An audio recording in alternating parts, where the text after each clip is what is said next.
Kami po muli ang inyong makakasama ngayong umagang ito para sa ating Bible reading. Ako po si Pastor Che at kasama ko po si Brother Harold. Ngayon po ay magbabasa tayo sa book ng Ephesians chapter 6 and Philippians chapter 1. Bago po yan, tayo po muna ay magkumistahan at aawit sa Panginoon. Awitan natin ang Diyos sa umagang ito. Napaka-sarap na paggising natin sa umaga. Atin pong mapasalamatan, mapurihan ang Diyos na nagbigay sa atin ng buhay, lakas at hininga. Amen? Amen po ba? So, handa na ba tayo sa umagang ito? Good morning po sa inyong lahat dyan. Good morning kay Ate Melda Hakilmo na nasa Masbate. Yan, kay Marisa Nunez sa Laguna. Batangas. Kay Hilda Santos. Wow, ang lalayo. Lalayo na kapwa. Merong taga Masbate, merong taga Batangas, meron namang taga Manila, Santa Mesa, meron namang taga Parañaque, yan, si Ate Jessa. At meron din taga Cavite, si Ate Cathy Uy, yan.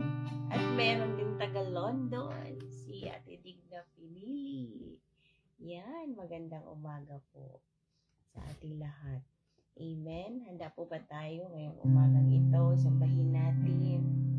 Magpasalamatan natin ang Diyos na may likha ng langit at lupa at ang Diyos na nagbigay sa atin ng hininga, panibagong lakas, panibagong umaga sa atin. Kaya nagising tayo ngayon. Ayan, General Trias daw, si Ana De Leon. Ayan. Si Kuya Larry Bautista. At si Nanay Carol Astor. Yan, si Ate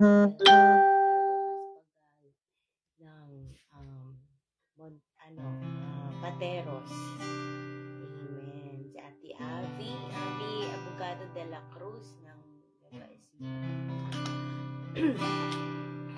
Amen. Sige po, samahan niyo po kami.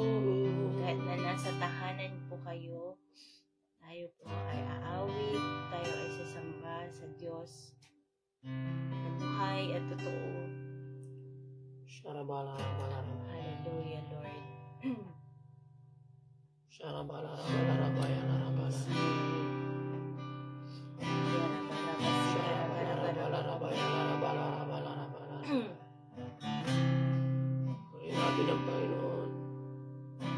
Salamatan natin ang Panginoon sa umagang ito. Amen.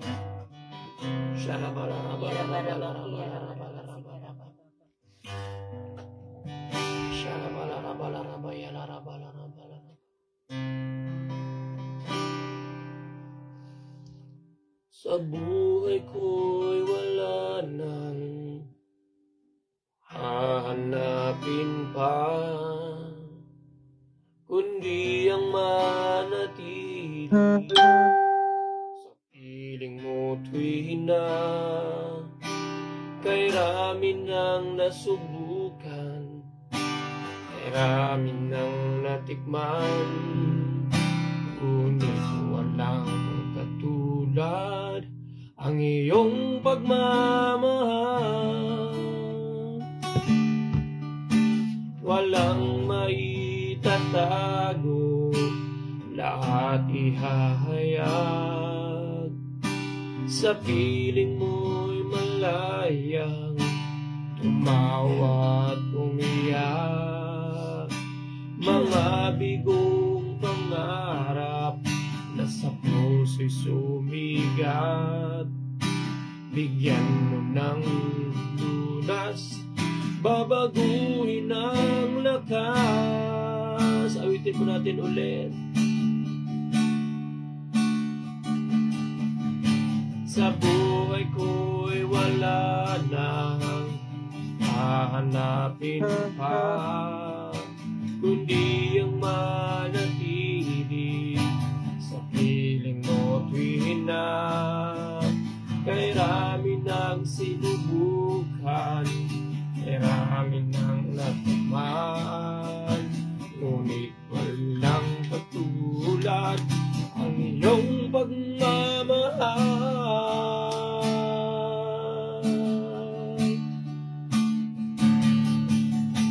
Sa piling mo'y may buhay, sa piling mo'y may sigla, ang puso ko'y lumalakas kapag kapiling ka. Diyos ako'y iyong-iyo, ang puso ko'y baguhin mo, pagkat ako'y uhaw sa piling mo. Sa piling mo'y may buhay, sa piling mo'y may sigla, ang puso ko'y lumalakas kapag kapiling ka.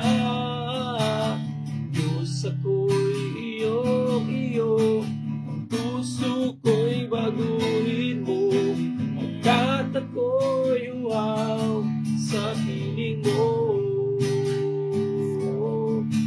Walang maitatago na aking hahayag, sa piling mo'y malayang umawan umiyak.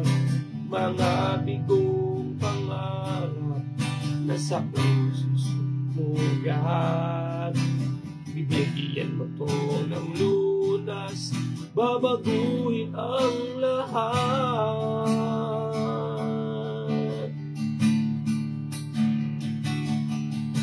Sa piling mo'y may buhay, sa piling mo'y may sigla, ang puso ko'y lumalakas kapag kapiling ka. Diyos ako'y iyong-iyo, ang puso ko'y baguhin mo, pagkat ako'y uhaw sa piling mo. Sa piling mo'y may buhay, sa piling mo'y may sigla, ang puso ko'y lumalakas kapag kapiling ka. Diyos ako'y iyong-iyo, ang puso ko'y baguhin mo, pagkat ako'y uhaw sa piling mo.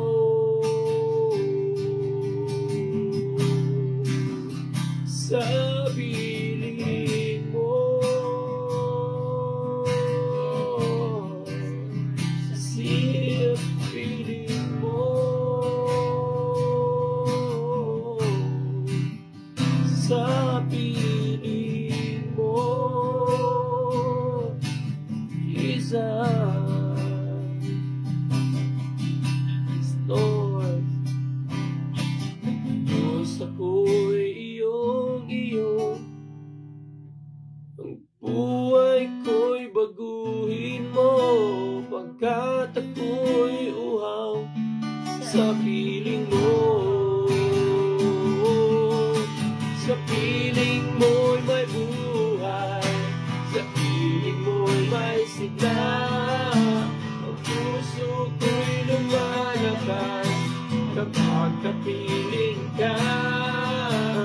Diyos ako'y iyong-iyo, ang puso ko'y baguhin mo, pagkat ako'y uhaw sa piling mo.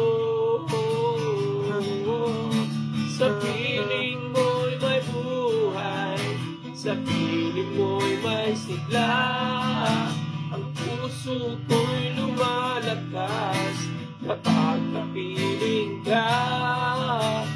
Diyos ako'y iyong-iyo, ang puso ko'y baguhin mo, pagkat ako'y uhaw sa piling mo.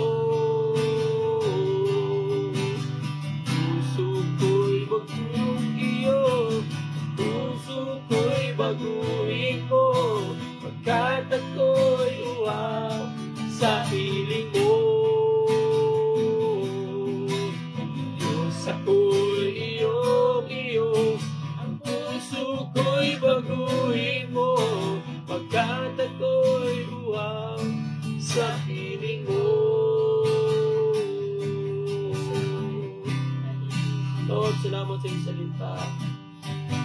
Sabi mo sila ta, Panginoon, we're created by you and only for you and only for your purposes, Lord. Sa piling mo, Lord, kami may hininga, Panginoon. Sharabalarabalaраbalaraba. Sharabalarabalaраbalarabalaраbalaraba.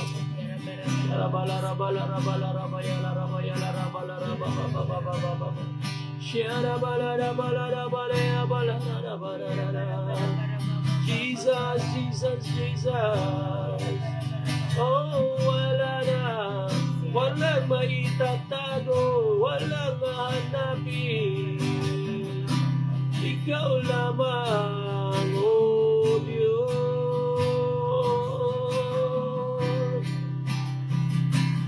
Aming Diyos, buhay ay alay ko.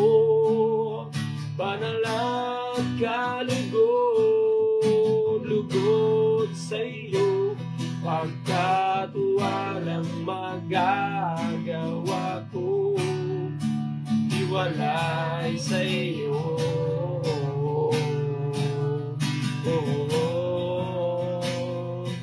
Ang mithin ng aming puso ay manatili sa kalooban mo, O Jesus, O Jesus, sambahin ang ngalan mo.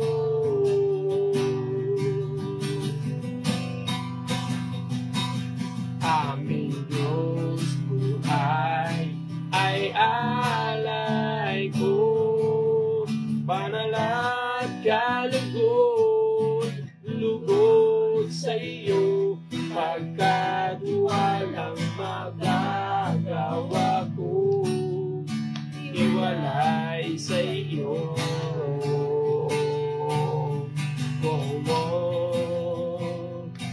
Ang mithin ng aking puso ay manatili sa kalooban mo, O Jesus, O Jesus, sambahin ang ngalan mo.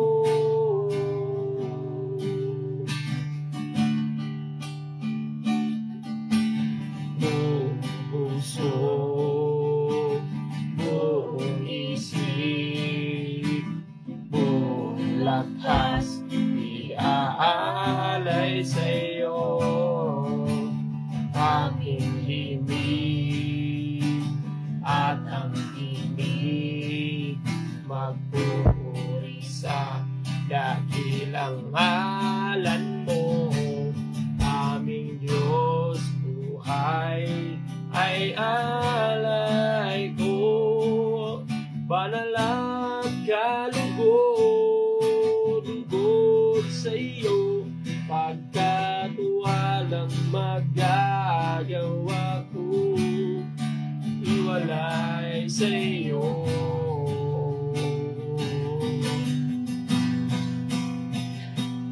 Ang mithin ng aking puso ay manatili sa kalooban mo, O Jesus, O Jesus, sambahin ang ngalan mo.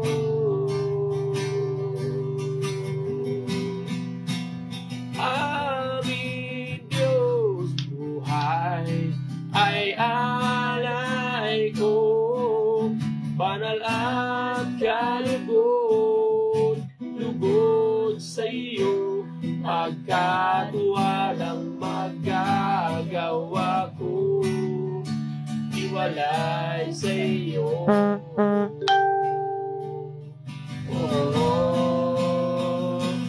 Ang mithin ng aking puso ay manatili sa kalooban mo, O Jesus, O Jesus, sambahin ang ngalan mo.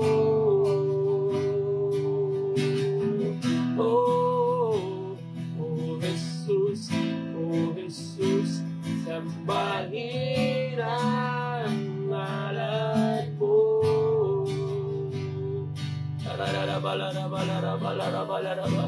O Jesus, O Jesus, sambahin ang ngalan mo.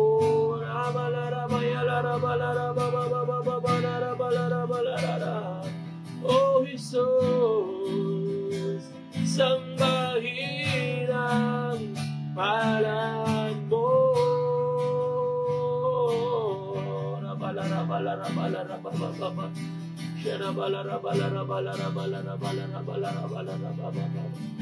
Oh, purihin ka, purihin ka.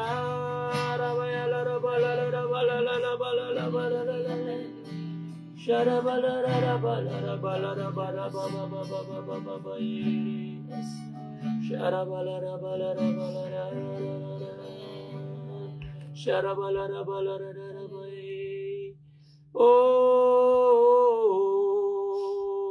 Jesus, purihin ka,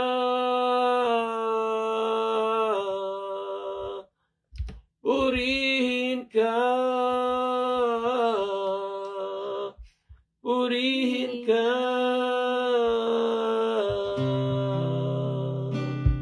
purihin ka.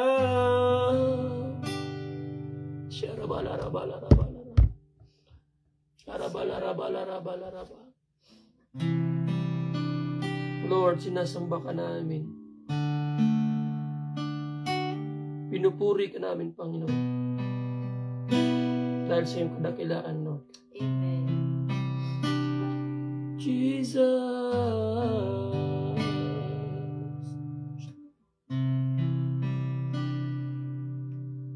Mula sa putik ako'y hinango, nilinis at binago. Walang kasing dakila ang pag-ibig mo. Di ko malilimutan ang iyong mga kabutihan. Habang ako'y nabubuhay, ito ay taglay. Labi ko'y sambit ang papuri, puso ko'y umaawit. Diyos ngayon may kailan pa man, dakila ang iyong kabutihan. Buhay ko't kalakasan, sa'yo lamang ilalaan. Bilang isang pagkaalay sa iyong harapan, ba't sapat upang maiganti ang lahat kong inaahari. Diyos, buong pagkukumbabang aking sinasambi.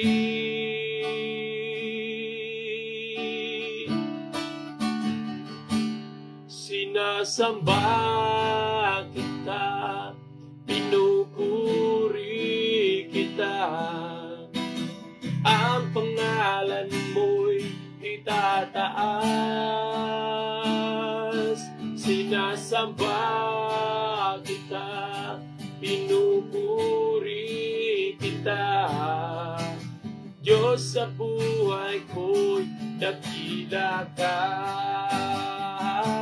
Sinasamba kita, pinupuri kita, ang pangalan mo'y itataas.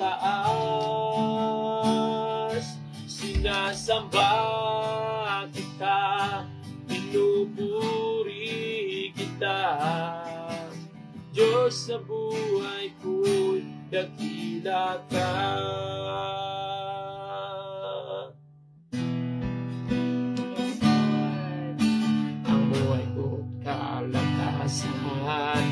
Sa'yo lamang ilalaan, bilang isang pag-aalay sa iyong harapan. Di man sapat upang maiganti ang lahat kong inaari. Diyos, buong pagkukumbabang aking sinasambi. sinasamba kita, pinupuri kita. Ang pangalan mo'y itataas, sinasamba kita, pinupuri kita. Diyos sa buhay ko'y dakila ka, sinasamba kita, pinupuri kita. Ang pangalan mo'y itataas, sinasamba kita, pinupuri kita. Diyos sa buhay ko'y dakila ka, sinasamba kita, pinupuri kita. Ang pangalan mo'y itataas, sinasamba kita, pinupuri kita. Diyos sa buhay ko'y dakila ka, Diyos sa buhay ko'y dakila ka, Diyos sa buhay ko'y dakila ka. Sinasamba kita, pinupuri kita. Ang pangalan mo'y itataas, sinasamba kita, pinupuri kita. Diyos sa buhay ko'y dakila ka, Diyos sa buhay ko'y dakila ka, Diyos sa buhay ko'y dakila ka, Diyos sa buhay ko'y dakila ka, Diyos sa buhay ko'y,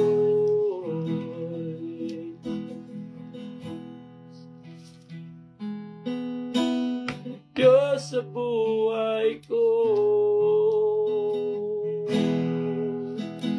Diyos sa buhay ko'y dakila ka. Yes, Lord.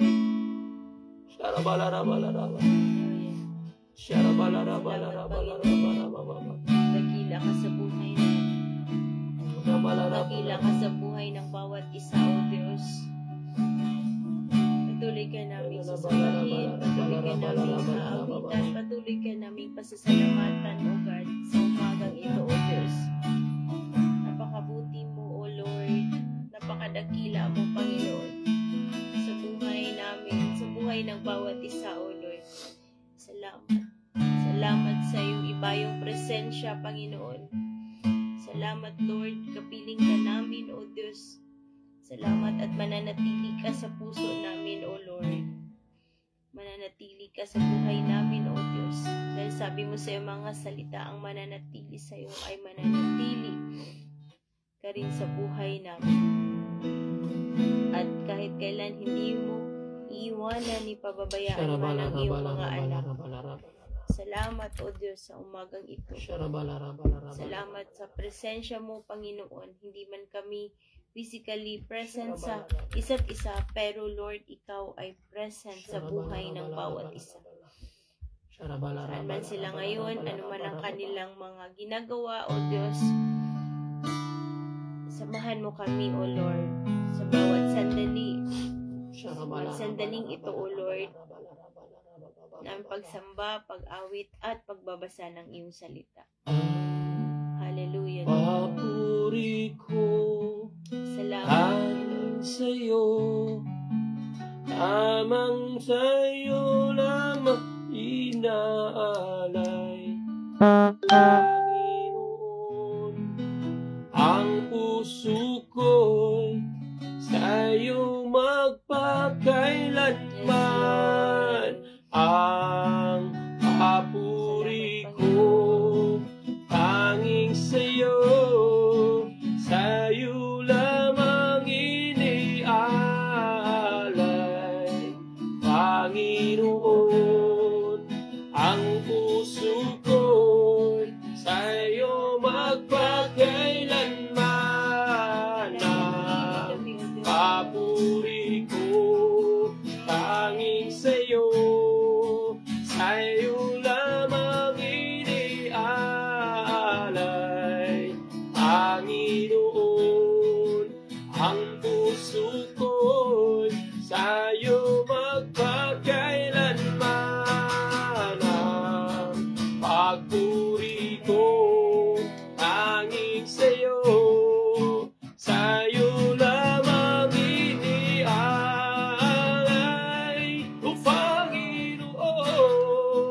Ang puso ko'y sa'yo magpakailanman, mananatili sa'yo lilim, masambahin ka sa dating lilim, mananatili sa'yo lilim, kasumpungan ka sa dating lilim. Ang pagpuri ko ay tanging sa'yo, sa'yo lamang iniaalay, Panginoon. Ang puso ko'y sa'yo magpakailanman. Ang pagpuri ko tanging sa'yo, sa'yo lamang iniaalay, Panginoon. Ang puso ko'y sa'yo magpakailanman.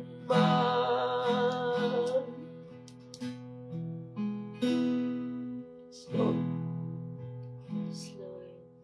ang pagpuri ko ay tanging sa'yo, sa'yo lamang iniaalay, Panginoon. Ang puso ko'y sa'yo magpakailanman. Ang papuri ko Yes, Lord. tanging sa'yo, sa'yo lamang iniaalay, Panginoon. Ang puso ko'y sa'yo magpakailanman. Salamat, O Diyos.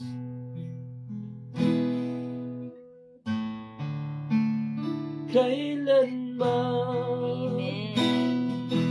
Salamat, Panginoon. Kailanman di nagbabago.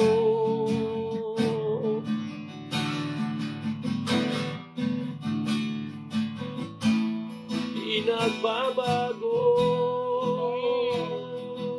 Lord, salamat. Hindi ka nagbabago sa buhay namin, O Lord. Hindi ka nagbabago sa buhay ng bawat isa. Salamat, Panginoon. Salamat, Lord.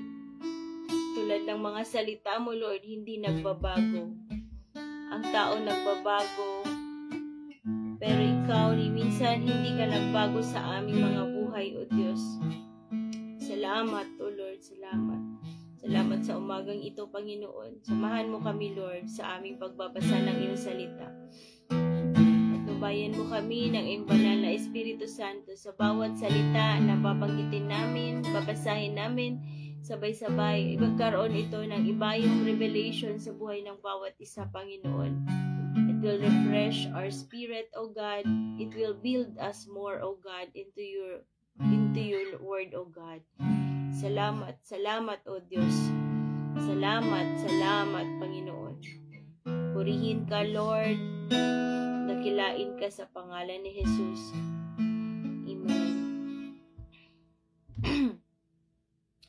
Lord, salamat.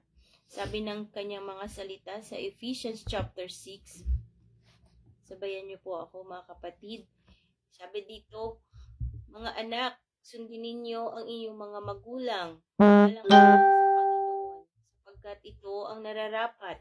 Igalang mo ang iyong ama at ina. Ito ang unang utos na may kalakip na pangako.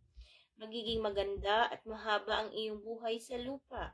Mga magulang, huwag ninyong ibuyo sa paghihimagsik laban sa inyo ang inyong mga anak. Sa halip, palakihin ninyo sila ayon sa disiplina at aral ng Panginoon. Mga alipin, sundin ninyo ang inyong mga amo dito sa lupa ng may buong katapatan.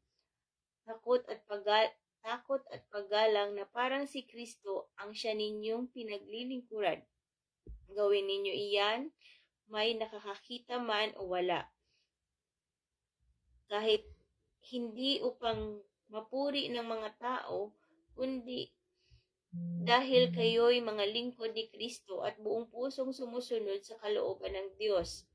Maglingkod kayo ng masaya ang kalooban na parang sa Panginoon kayo naglilingkod at hindi sa tao. Sapagkat alam ninyong gagantimpalaan ng Panginoon ang bawat mabuting gawa ninuman, maging siya man ay alipin o malaya. Mga amo, maging mabait kayo sa inyong mga alipin at huwag silang babantaan. Huwag ninyong kalilimutan na kayo parehong alipin ng iisang Panginoon na nasa langit at pantay ang kanyang pagtingin sa inyo. Bilang pagwawakas, magpakatibay kayo sa kalakasang galing sa Panginoon at sa kanyang dakilang kapangyarihan. Isuot ninyo ang buong kasuotang pandigma na kaloob ng Diyos upang mapaglabanan ninyo ang mga pakana ng Diablo. Sapagkat hindi tayo nakikipaglaban sa mga tao, kundi sa mga pinuno, sa mga may kapangyarihan, sa mga tagapamahala ng kadilimang umiiral sa sanlibutan ito, sa mga hukbong espiritual ng kasamaan sa himpapawid. Kaya't gamitin ninyo ang kasuotang pandigma na mula sa Diyos. Sa ngayon, makakatagal kayo sa pakikipaglaban pagdating ng araw na sumalakay ang masama. Upang pagkatapos ng labanan ay matatag pa rin kayong makatayo. Kaya't maging handa kayo. Ibigay sa inyong mga baywang ang sinturon ng katotohanan at isuot sa dibdib ang baluti ng katuwiran.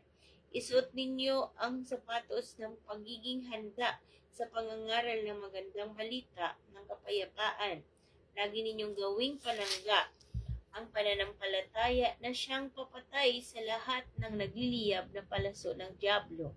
Isuot ninyo ang helmet ng kaligtasan at gamitin ang tabak ng Espiritu na walang iba kundi ang salita ng Diyos. Manalangin kayo sa lahat ng pagkakataon, humiling o sumamo sa patnubay ng Espiritu. Lagi kayong maging handa at patuloy na ipanalangin ang lahat ng hinirang ng Diyos. Ipanalangin din ninyong ako'y pagkalooban ng wastong pananalita upang buong tapang kong maipahayag ang hiwaga ng magandang balitang ito. Dahil sa magandang balitang ito, ako'y isinugo at ngayoy nakabilanggo. Kaya't ipanalangin ninyong maipahayag ko ito ng buong tapang gaya ng nararapat. Si Tikiko, na mahal nating kapatid at tapat na lingkod ng Panginoon, ang magbabalita sa inyo ng lahat ng bagay tungkol sa aking kalagayan at ginagawa.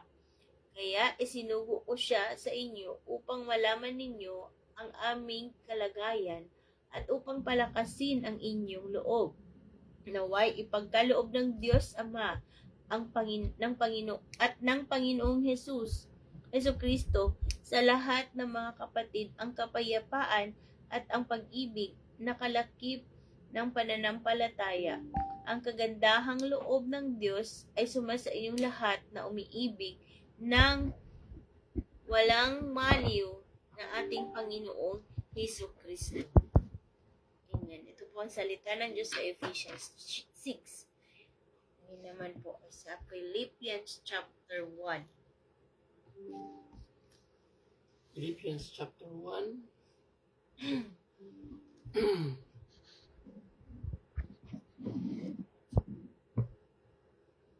Philippians chapter 1, verse 12 verses to the following. Mula kina Pablo at Timoteo na mga lingkod ni Kristo Jesus para sa mga taga-Pilipos na winikang ng Diyos at sumasampalataya kay Kristo Jesus, gayon din sa mga tagapangasiwa at mga tagapaglingkod. Sumayin niyo nawa ang kagandang loob ng kapayapaan ng Diyos na ating Ama at ng Panginoong Jesucristo. Nagpapasalamat ako sa inyo.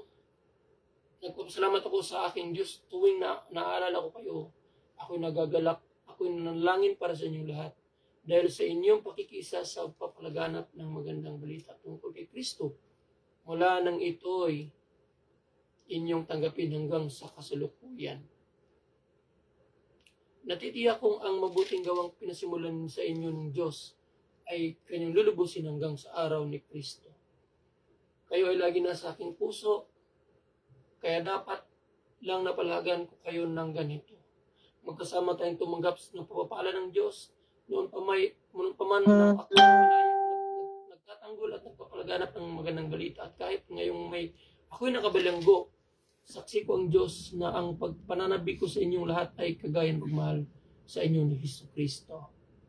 Dinadalangin ko sa Diyos na ang inyong pag-ibig ay patuloy na sumagana at masangkapan ng malinaw na kaalaman at pagkaunawa upang mapili niyo ang pinakamalaga sa lahat. Sa gayon, sa araw ni Kristo ay matagpuan kayong malinis, walang kapintasan, at sagana sa magandang katangiang kaloob sa inyo ni sa Kristo, sa ikararangan at ikadadakila ng Diyos.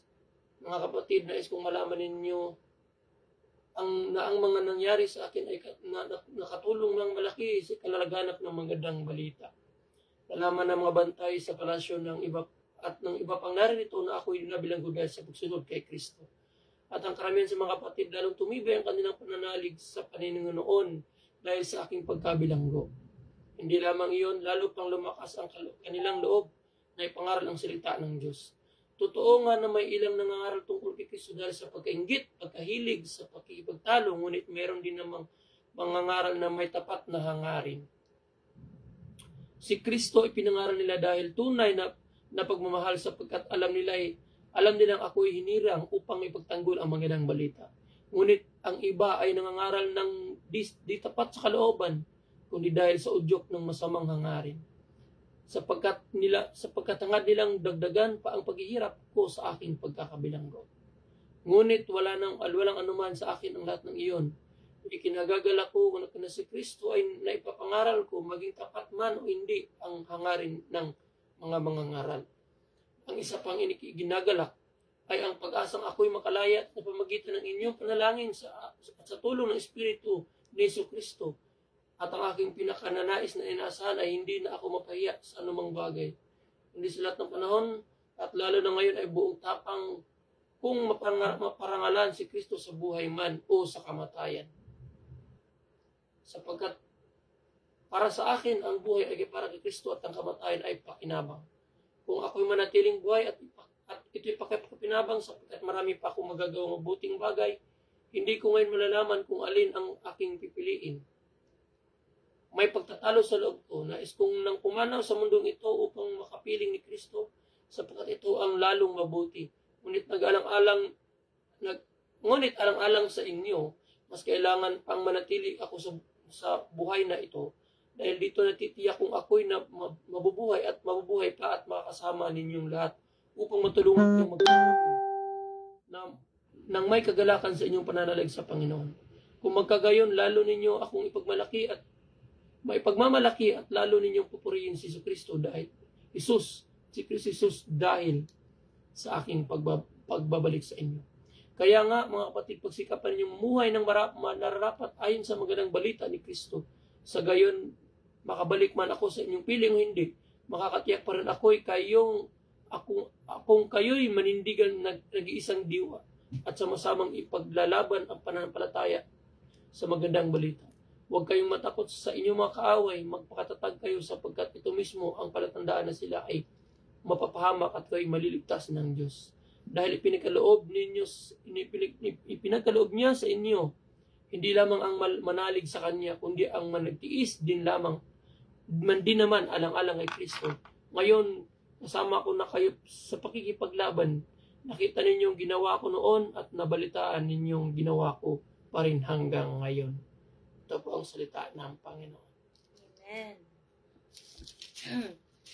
Amen. Sige nga, mag-comment kayo dyan. Ano yung napulot ninyo? Napakagandang verse. Yung nakuha nyo ngayong umagang ito. Share nyo naman. Diba? Napakaganda ang salita ng Diyos sa atin ngayong umagang ito. Simula tayo sa Ephesians chapter 6. Diba? Dito, magpaalaala ng Diyos sa atin. Unang nagpapaalala ng Diyos sa loob ng tahanan. Saan? Sa anak. Pagkatapos sa magulang. Pagkatapos sa lumabas, diba? Para sa mga alipin. Pagkasunod sa amo. Diba? Kung matatandaan natin yung makikita natin yung steps or level ng pagpapaalala ng Diyos. Unang-una, nagpapaalala siya doon sa tahanan mismo natin. Diba? Mga anak, diba? Mga anak, ito ang una mong gawin. Gusto mo ng kasaganaan, gusto mo ng mabuhay na habang matanggalan, gusto mong live life, long life, dito sa lupa, isa lang ang sikreto, igalang, sundin ang mga magulang sa Panginoon. At hindi lang nagtatapos ang paalala tungkol sa anak, kundi pating mga magulang din. Tayong mga magulang, pinapaalalahanan din na huwag nating ibuyo o paghimagsikan laban sa atin ang ating mga anak. Sa halip, palakihin natin sila na ayon sa disiplina at aral. Ayon sa disiplina at aral. Saan? Ng Panginoon. Amen? At napakagandang kasunod nito yung paalala yung sa alipin. Sa mga nangangamuhan. Diba? Tayo na gumagawa bilang servant. No? Sabi, napakaganda na sinabi dito na may nakakakita man o wala, ginagawa mo yung trabaho. Bakit? Dahil may nakakakita 24/7. Walang iba kung hindi ang Diyos. At sabi naman, bilang isang mga amo, magpakabait kayo sa inyong mga amo. Huwag ninyo silang pagbabantaan. Huwag ninyong kalilimutan na kayo'y parehong alipin ng isang Panginoon na nasa langit at pantay-pantay ang pagtingin sa inyo. Amen? So, dito sa Ephesians pa lang, marami nang paalala sa atin ang Diyos. At isang paalala, isang maganda dito yung sa dulo na sinabi na dito bilang pangwakas. Magpakatibay kayo sa kalakasan galing sa Panginoon.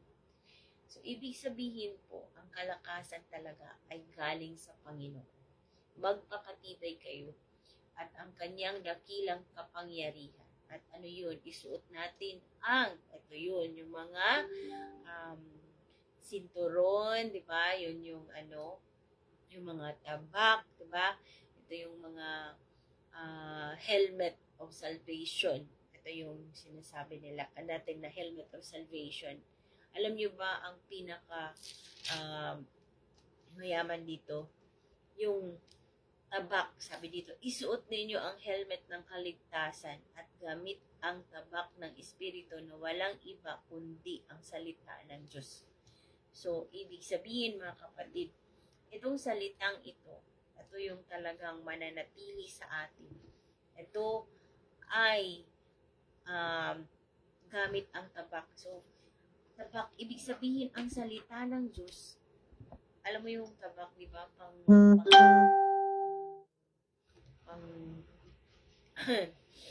pang hati or ano man, di ba?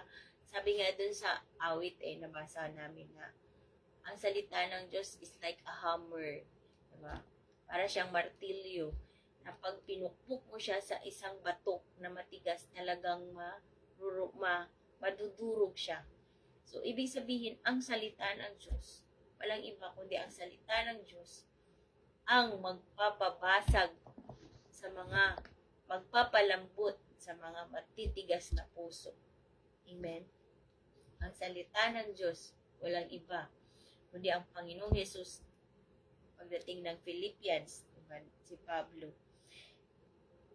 inihanda na niya, diba? Sa Ephesians pa lang, kung makita natin, maraming instruction, inihanda na ng Panginoon. Inihanda na niya yung mga anong dapat gawin. Kasi pagdating dito sa Philippians, diba, andoon nakulong na si Pablo. Nasa gitna siya ng prison. Pero, kahit nasa gitna siya ng prison, alam mo yung nagpapalakas sa kanya ay yung pananampalataya niya, yung salita ng Diyos, nananatili sa kanyang puso. Diba? Ano ang nagpapalakas sa iyo, kapatid? Ano ang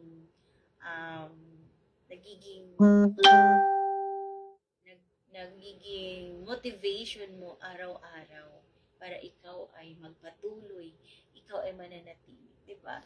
Sabi niya dito, ang ganda ng sinabi ni Pablo, kung siya man lang din, diba? Kasi nakita na niya ang kaligtasan, nakita na niya na ang pagkapiling mo, naranasan mo, pag nakatagpo mo ang Panginoong Yesus, ay ito pala talaga ang kaligtasan na may eternal value. Kung siya lang pipiliin niya, sige na, kunin mo na ako. Tapos na ang paghihirap na ito. Makapiling na kita. Pero si Pablo ay umaasa pa din dahil marami pang nangangailangan. Gusto pa niyang magpagamit sa Panginoon. Amen? Gusto pa niya na gamitin siya sa pamamagitan ng paghahayag ng salita ng Diyos. Na kahit nasa kulungan siya, may nakakilala. Diba? Nakita niyo, meron siyang si Tikiko, ang mahal naming kapatid, na tapat na lingkod ng Panginoon, ang magbabalita sa inyo sa lahat ng bagay tungkol sa aking kalagayan at ginagawa. So, ibig sabihin, kahit saan siya, nananatili siya doon sa presensya ng Diyos, nananatili sa kanya ang salita ng Diyos, at kahit sino siguro ang makakausap niya, alam mo yun, nakakatanggap, nakaka-receive ng pananampalatayang nilagay sa kanya ng Panginoon. Alam mo, napakaganda ng buhay ni Pablo. Talagang isa siya sa, sabi niya, diba? Sabi niya doon sa I have the mind of Christ. Diba? Lagi doon sinabi niya sa 1 Corinthians, sa mga Korinto, na we have the mind of Christ, and no other than that mind of Christ is no other than Jesus Christ. So, nakita natin na kahit saan siya, dala-dala talaga niya yung gospel. Kahit sino siguro makausap niya, talagang ipapakilala niya si Jesus. Papakilala niya. Hindi siya nag-atubili na ipakilala si Jesus.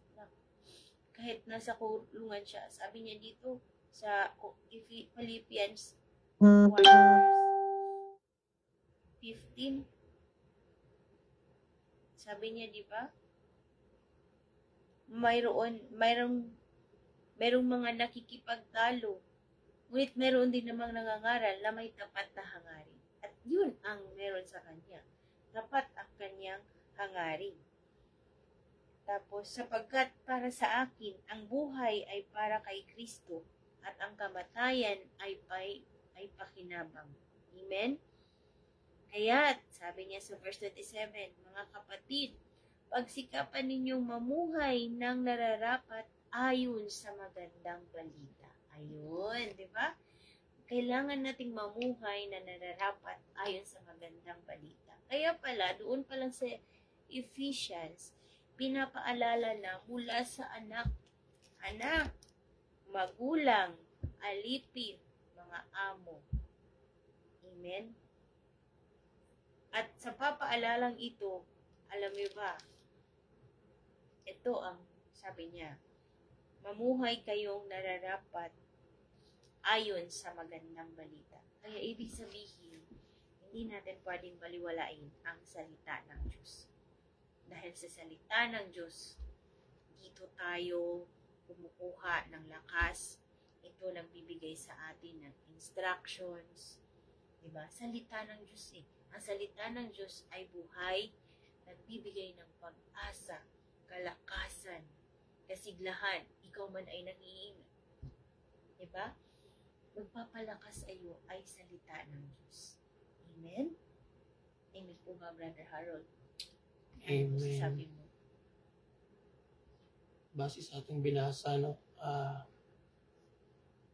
sa buhay ng taga-Pilipos, andun yung kanilang puso na kasigasigan na maglingkod. Pero, aminin natin hindi, no? Marami talaga sa ating buhay kasama ang Panginoon sa ating paglilingkod. Maraming beses talaga tayo, di ba, nanghihina. Marami tayong hinaharap din na problema personal. Meron din tayong, sa totoo lang, no, sino ba nakaranas dito na ikaw ay mahina pero kailangan mo pa rin mag-share? Kailangan mo pa rin. ikaw ay galing sa sakit, pero kailangan mo pa rin talagang bumangon para sa DLS, no? Ikaw ay pagod na pagod, pero kailangan mo talaga pumunta ng kape. Amin po ba, Pastor Sam? Ang layo-layo, no? Pero, yun nga, sa mga panahon ito, patuloy na nagtuturo ang salita ng Panginoon. In short, ang salita ng Panginoon knows no bounds. Knows no bounds, no? Bilang mga lingkod tayo ng Panginoon, or tayo man ay bago pa lang sa Panginoon, ang salita ng Panginoon ay knows no bounds in our life. Hayaan na natin ang salita ng Panginoon ay manguna sa atin, no? At bumuo sa ating buhay, no? Kaya nga sabi niya, si Kristo ay buhay, no? Pero makita natin si Kristo at ang salita ay iisa. So kung tayo may salita ng Panginoon, tayo may pagninilay, si Kristo ay nasa atin, no? Kasama natin siya. So, balikan ko yung sinabi ni Pastor Ratsi. Kaya nga mga kapatid, sa verse 27, Philippians chapter 1 verse 27, napakaganda po kasi. Kaya nga mga kapatid, ito yung parang sagot niya dun sa mga nangyayaring mga challenges ng kanyang mga kapatid ng mga taga-Philippians. Sabi niya, kaya nga mga kapatid, ito yung parang tagubilin niya. Sabi niya, kaya nga mga kapatid, pagsikapan ninyong mamuhay ng nararapat ayon sa magandang balita ni Kristo. So, ang ating kalakasan, ang ating kasikasigan, ang ating kagalakan, ang ating lakas, ang ating kaalaman, ang ating buhay, ang ating hininga, ay ang ating mga problema, ang lahat ng challenges sa buhay, ay pagsikapan nating ilagay sa sentro ng pangsalita ng Panginoon, no? Kahit sabi niya, makabalik man ako sa inyong piling, hindi nakakatiyak pa rin akong kayo'y manindigan sa isa't isa sa iyong diwa. So, pag tayo ay, sabi nga salita ng Panginoon na ang salita ng Panginoon ay ang cornerstone, siya yung pundasyon natin, maninindigan tayo para sa isang diwa at sama-samang ipaglaban ang pananampalataya sa magandang balita. Ibig sabihin po, pag nanindigan, ibig sabihin may lalim. May hamon. May lalim ka ba, kapatid? May hamon. Oh, kasi may lalim dahil may challenges. Di ba? So, salita ng Panginoon na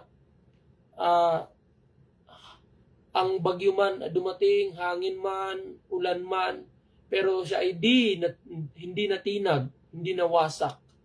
So, kailangan natin nung katiyakan, no? So, kapatid, ikaw ba ay bago na nanonood ng DLS? Tanong ko ba sa iyo, gaano na ba kalalim yung pundasyon mo sa salita ng Panginoon? Kung bago ka man, natanong mo ba sa sarili mo, saan ba nakapundar ang buhay mo? No?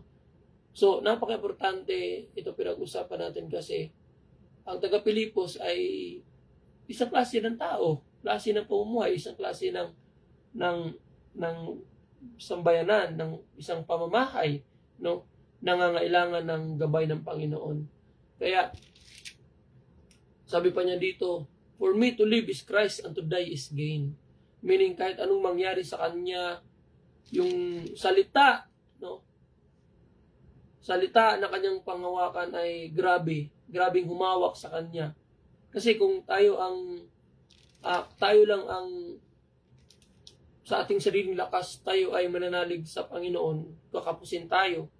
Pero dahil nga, ang salita ng Panginoon ay si Kristo Jesus mismo. At sabi ng salita ng Panginoon ay hindi na tayo iwanan o pababayaan man. So, ito ay encouragement sa atin at isa na ring pagtuturo na tayo ay dadaan sa mga hardship, mga pagsubok. Tayo ay kung tayo ay nasa isang challenge sa pagsubok, kailangan natin mapagkumbaba. Kailangan natin ng pagmamahal ng Panginoon na tayo makapaglingkod sa Panginoon, no? At pag-asa beyond doon sa ating mga pagsubok na ang Diyos ay in the long run tayo ay maitataas, no? Sabi ng ating pastor, tayo ay masasama sa parada ng tagumpay. Sino po ang gusto ng masama sa parada ng tagumpay? Sabi ng amen. Amen. No? Pero willing ka bang dumaan doon sa parada ng pagsubok? Challenges, no? ng ating buhay ng paglilingkod.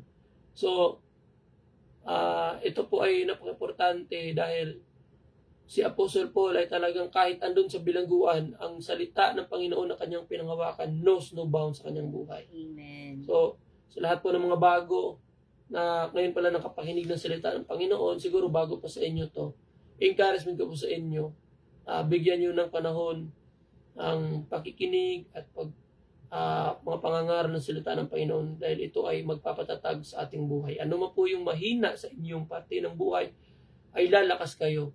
At ang kalakasan niyan ay hindi kayang agawin ng iba.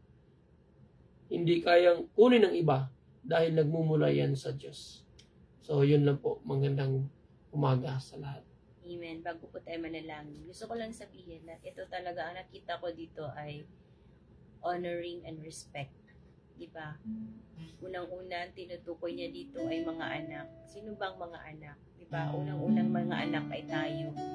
Magkaroon talaga tayo ng honoring sa ating mga magulang. At pag tayo nagkaroon ng honoring sa ating mga magulang, ikaw ay pagpapalain ng Diyos.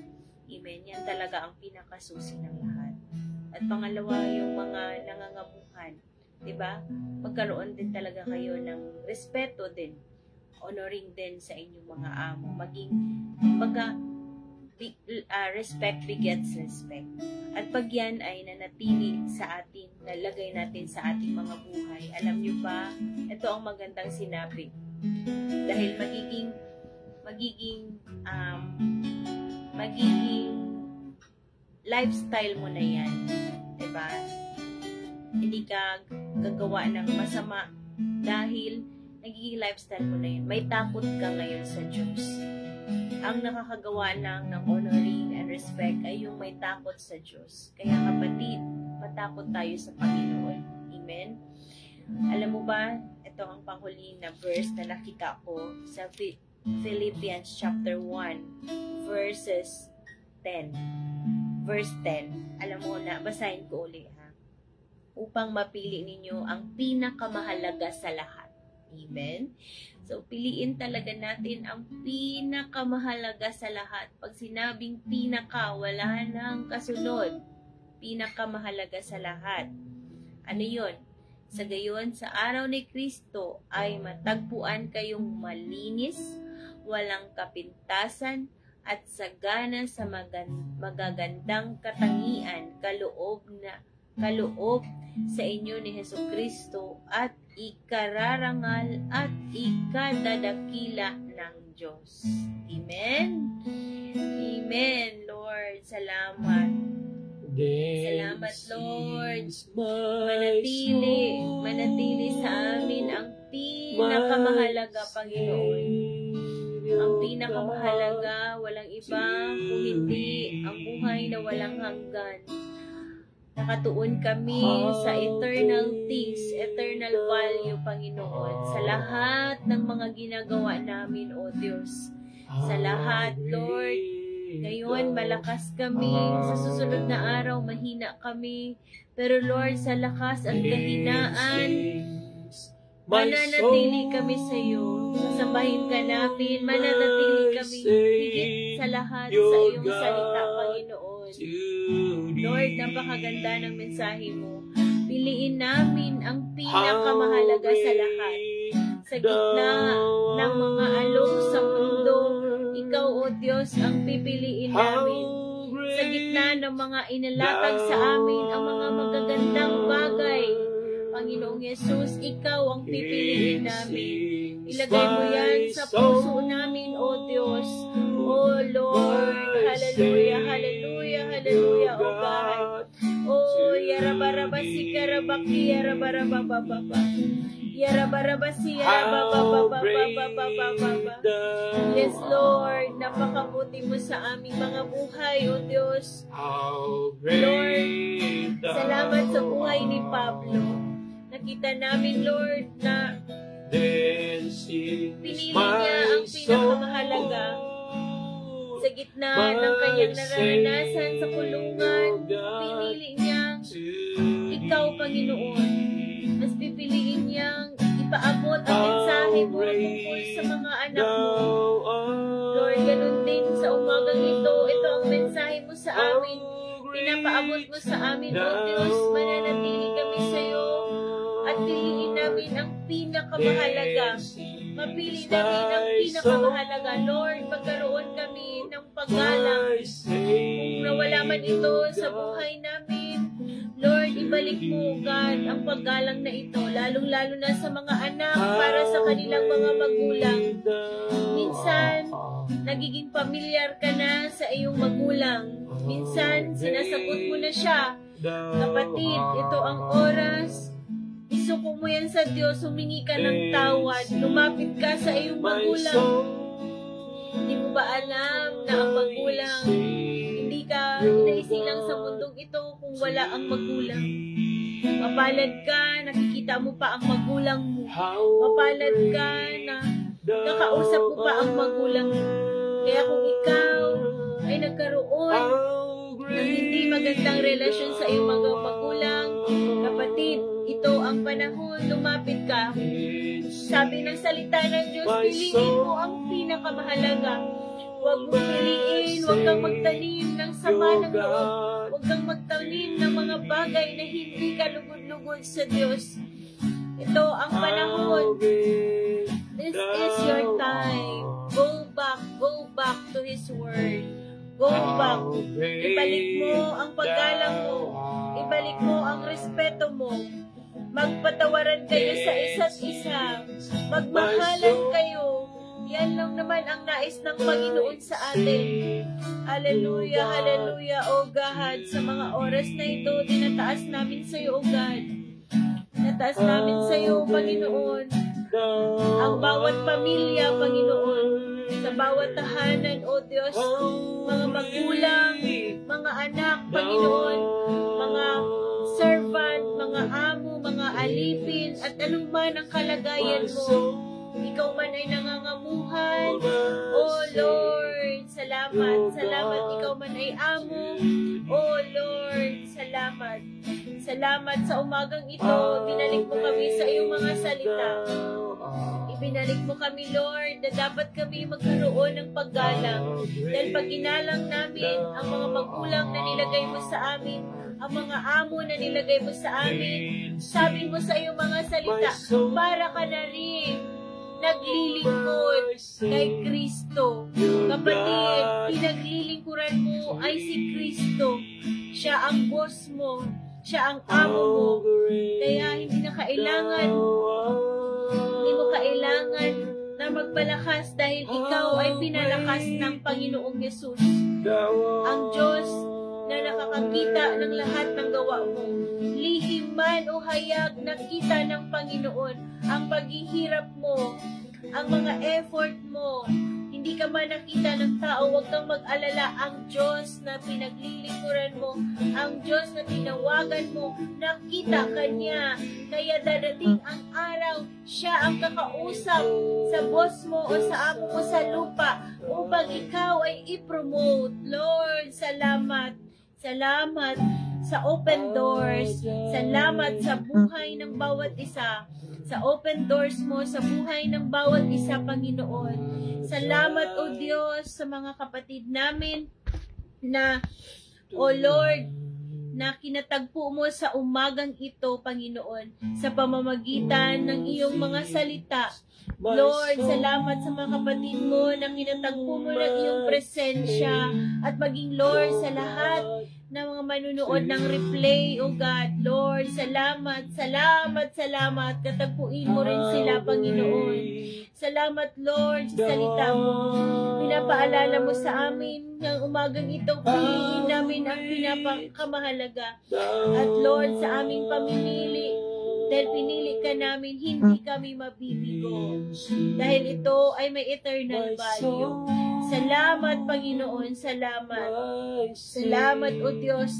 Salamat sa kalakasan ng iyong salita sa buhay ng bawat isa. Dalangin namin, Panginoon, patuloy kang mangusap sa buhay ng bawat isa. Salamat, O Diyos. Sinamahan mo kami sa umagang ito. Salamat, Lord. Salamat, salamat sa mga nalilito, sa mga naguguluhan. Lord, ikaw ang Diyos ng kapayapaan. Sa mga nangangailangan ng pag-ibig mo, ikaw ang Diyos ng pag-ibig. Salamat, Panginoon. Ikaw, O Lord, ang patuloy, Lord, na manahan sa buhay ng bawat isa. Pagpalain mo, Lord. Pinagpala namin, Panginoon, lahat na nakasama namin. Sa lahat, O God, sa lahat na nakinig ng iyong magandang balita. Ito ay aming, hindi lang namin narinig, hindi lang namin nakita. Ito, Lord, ay aming isabuhay, isagawa ang lahat ng ito. Salamat, salamat, Panginoon, sa iyo lamang namin, O Diyos, patuloy na ibinabalik ang pinakamataas na papuri at pasasalamat. Walang iba kung hindi sa pangalan mo, Panginoong Yesus. Amen and amen. Yes, Lord. Amen. Magandang umaga po sa lahat. Salamat po sa inyong pagsama sa umagang ito. God bless po. See you po ulit next week at tomorrow sa ating daily life sharing. Amen.